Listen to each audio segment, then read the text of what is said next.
After that, yesterday, he's now 20 points below the cut line. What's his chances? Gosh, I don't know, man. You know, and you listen to those guys, and Joey's like, well, 20 points above is good, but being fourth, I don't think 20 points above is good. Denny Hamlin's 24 above, and now he's 20 below. That's a 44-point swing.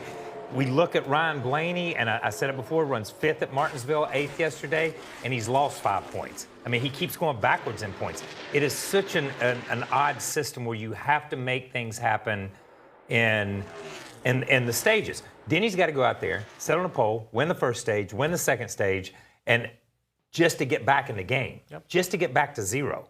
You know what I mean? Just to get back to that part of it. So we've talked about it. He seemed to be the guy of destiny, but destiny may have run out 2 weeks early. Exactly. Is kind of the way I look at it. It's going to be tough. It felt like Texas was a bit of a hangover effect for the number 11 team because they were so focused on Martinsville. He had that quiet confidence that Denny Hamlin always has when you just know that he's got the best car, and if things go his way, he will win. And Martinsville, he sat on the pole, and it looked like that was going to be his day, and it wasn't. And I think it bled over to last night at Texas a little bit because obviously it's self-induced error in this case. The team didn't put the car under him that he needed to get a good finish at Texas. Yeah, I thought this weekend was really interesting for those guys because they've been coming to the mile and a half, not qualifying well, not having speed in qualifying, which meant they had a lot of downforce stacked on the cars. This week they qualified really well, which meant they came with a different package. They came with something completely different. I questioned that when I saw how fast he went in qualifying. Like, was that really the right thing to do? I'm questioning it even more now.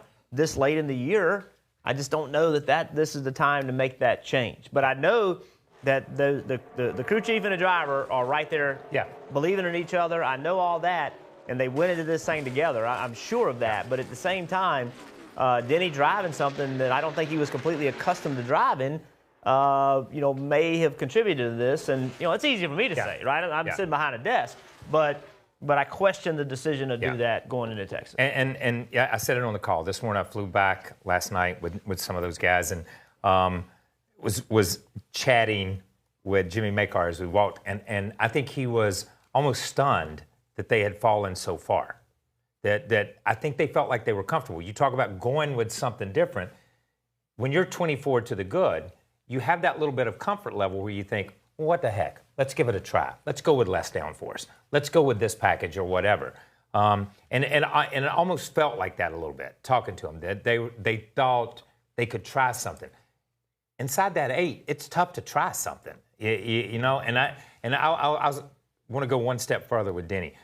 If Denny Hamlin goes to Phoenix with his back against the wall and wins both stages and wins this race and moves on to Homestead, Denny Hamlin is a totally different driver than he was when his dreams were crushed 4 or 5 years ago. He has become mentally strong. He has done it. He is that championship caliber driver. This speaks volumes for Denny Hamlin as a driver and as a person if he can pull this off. Hey Motorsports fans, thanks for watching. Make sure you hit subscribe before you go for all the latest news and highlights across motorsports.